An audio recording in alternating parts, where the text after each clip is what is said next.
Deb back in Deb's kitchen. I have a party tonight. Busy, busy, busy. I've been to one party and I made that casserole. Now we're having a party here and I'm making ham. I have a almost 10-pound ham. And I got the bone in.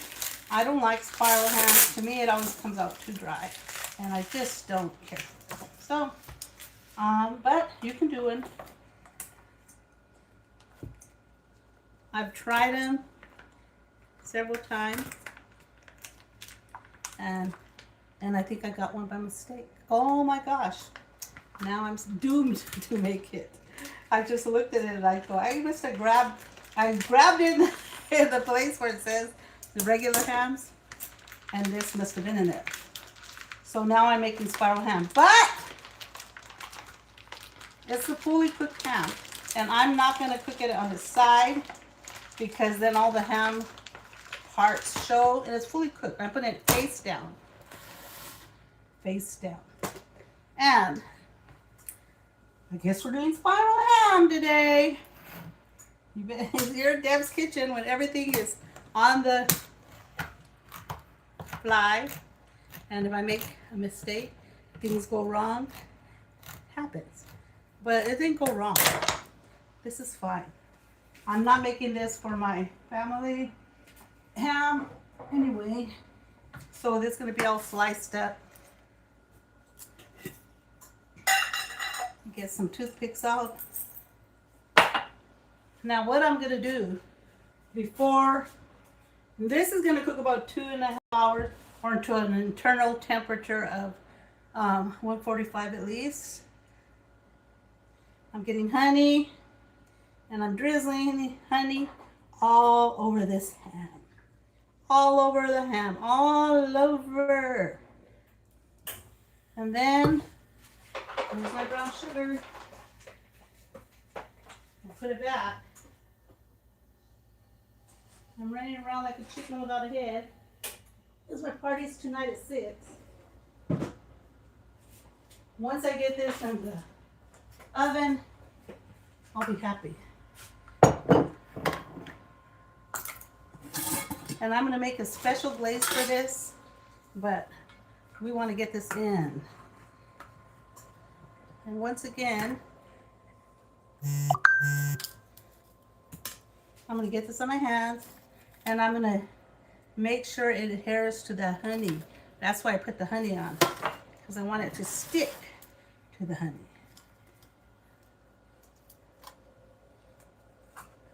And this is part 1. I'm going to cook it an hour, tenting it with foil, and then I'm going to take it out in about an hour.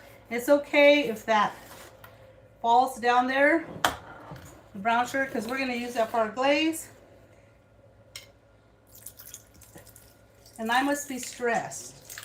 I've done this before, people, where I opened the wrong pineapples and I used it.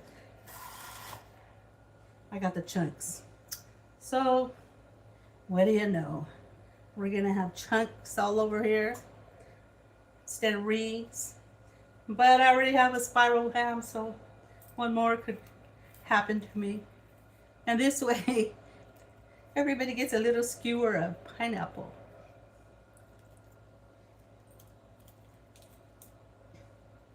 And you can put as little or as much as you like. Oh, I forgot. Where are my cloves? People put little cloves all over their ham. I like the taste, but I don't like the cloves, so I'm going to just put ground cloves all over, lightly. It's going to give it that ground clove taste. So there you go. And I usually put it on before, but doesn't work. Don't matter. Who is this? Virginia, hi. Lazy dude gamer. Lazy gamer dude. Get off your feet and come and make a ham with me. Why don't you make the ham for your family potluck and surprise everybody? Or Christmas. I challenge you. And everybody's going to say, you've been holding out on us, dude. And then they're going to ask you to bring the ham every year. So I don't know if you want to do that, because I know that I made this and I take it to potluck, and then guess what? Everybody's like, oh, you can bring ham. Not, what do you want to bring? It's either I can bring the potato salad in the summer, or the ham, or my rice. But when my son took it to his potluck for his church youth group, now every year they make him. They want him, and he used to have me do it. But now that he's married, I told his wife how to do it. I look at my YouTube channel, so now she makes it, and now she took it to her family, and they always assign her the ham. This is going to be good. No boring ham. Same with my chili bean recipe on YouTube. Everybody loves it. It's a simple package, kicked up recipe though. And when these are all caramelized, at the end, you bring it out, it looks yummy.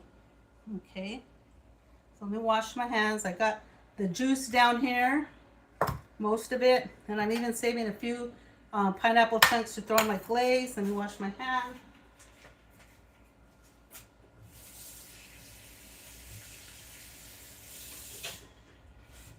Now this is going a 350 onion oven.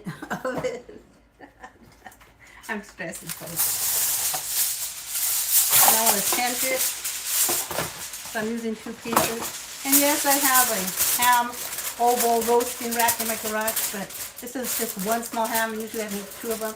And I'm not going to go outside and look for it right now. I'm going to wash it and edit it. Anyway, you want to tent it on both sides. And it's okay if those little toothpicks, but I'm leaving it tent. I'm leaving it open because I don't want to totally steam it. I want it to steam, but I want to leave some circulation. So let's get that in the oven and start counting down. Like I said, 2 to 2.5 hours. After the first hour, we're going to cover it. We're going to start basting that glaze on. And when it comes out, it's going to be totally caramelized. You can look at my YouTube channel and see one of the holiday hams I made before.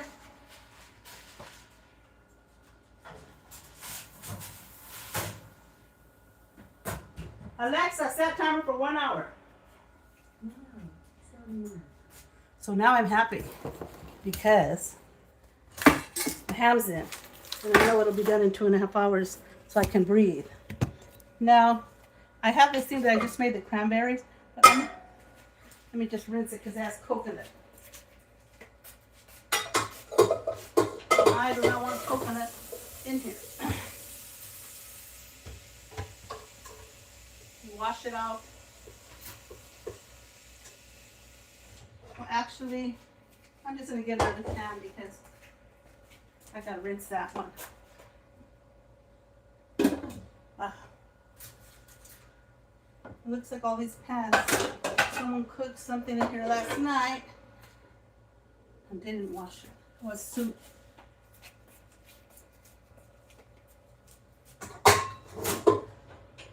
So bear with me, please.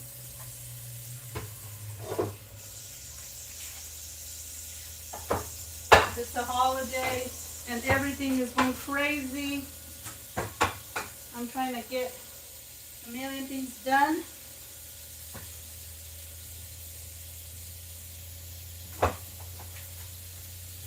And it's not happening.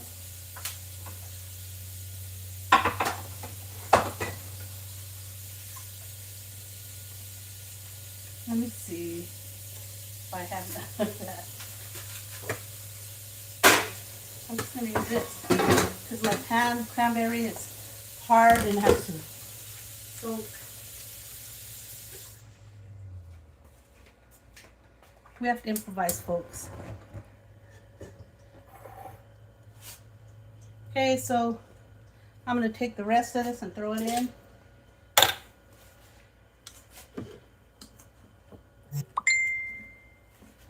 I'm going to take a cup. This is a 4th cup. Brown sugar. Throw it in.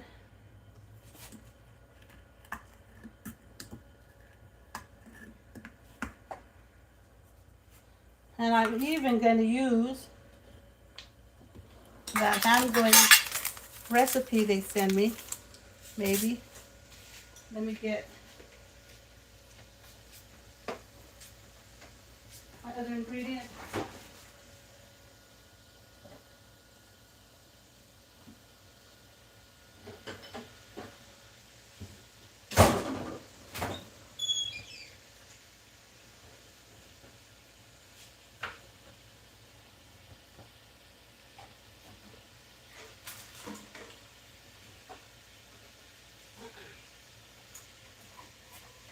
And I always make my recipes different each year.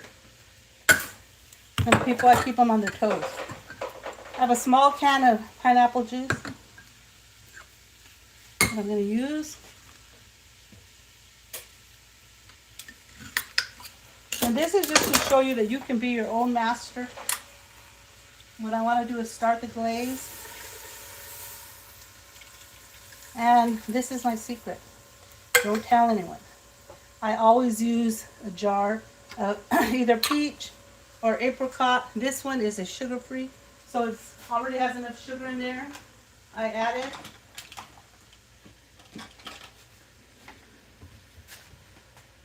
Yes.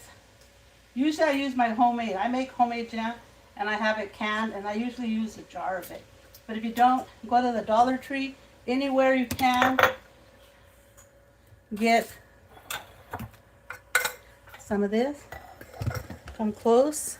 Come a little bit closer. And I forgot the Dijon. Let me get some.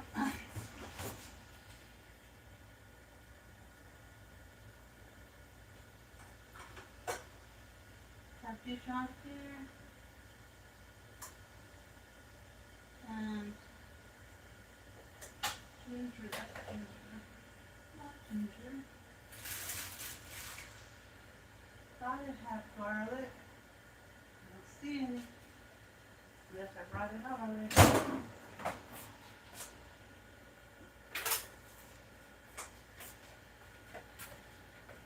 Oh yeah, I did bring it up. I'm gonna get some Dijon mustard.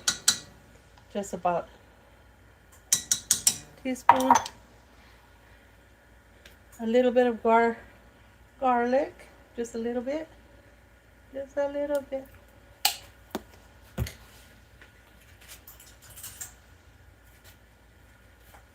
And we're going to stir this up, and we're going to let it reduce so that when my ham comes out, it is going to be ready. And I think I'm going to use this ham glaze packet. Why not?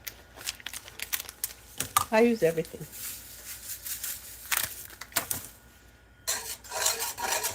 How do you think recipes are made? It's made by people who are getting creative in their oven, kitchen.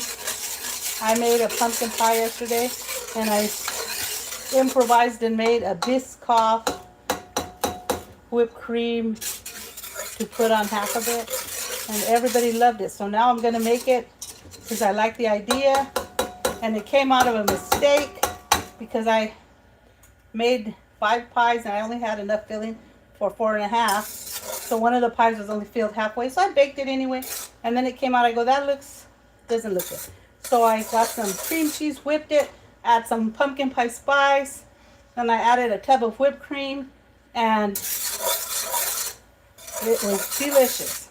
But then my son said, why don't you put some crunch Biscoff on the top? And I go, oh yes, and I have Biscoff cream.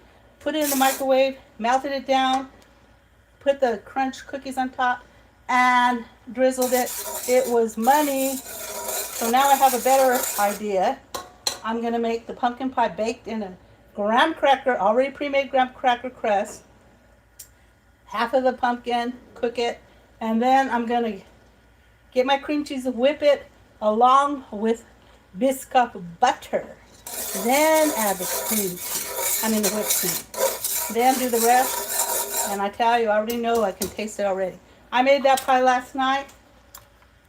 Everybody ate it last night. See, look at it. It's already thick. Oops, sorry. Sorry.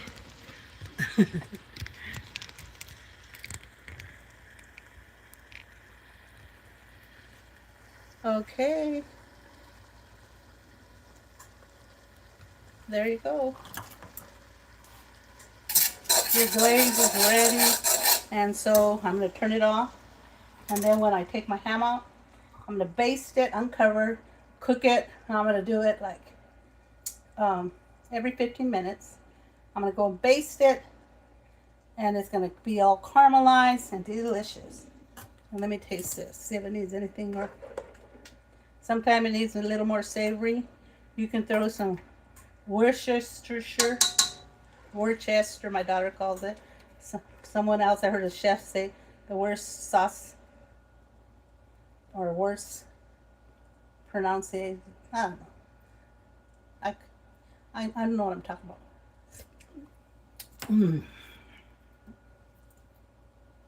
That is ready. And actually, I wish I wouldn't have put in that ham glaze, because I can taste that ham glaze. I don't know what flavor it is, but it's what it is. I'll doctor it up. I think I'm going to put some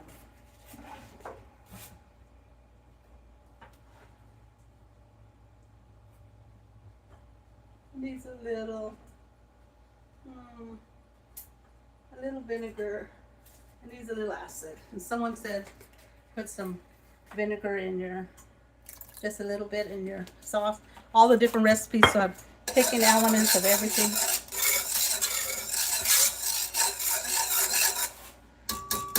And we're good. I think I'm going to put some honey in it.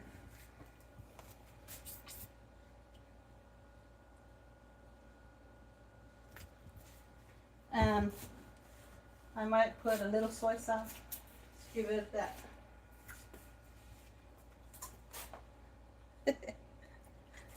You're saying, what are you doing, woman? That's why when I make ham and everybody's raving about it and tells me what the recipe is, I never have it because I forgot what I put.